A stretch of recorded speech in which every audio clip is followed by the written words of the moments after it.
Hello guys, good morning. Good morning to everyone. Ayan guys sila oh. Naghawas na naman sila sa baklad.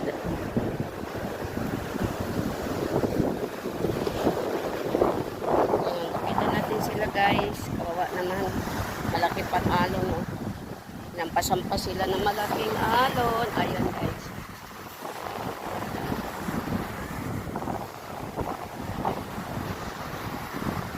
Taon kawawa sila guys. Ganito talaga buhay ng baklad kayo.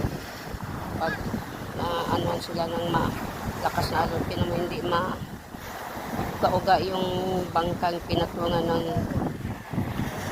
pupot gawa ng malaki na hampas ng punong-puno ng tubig.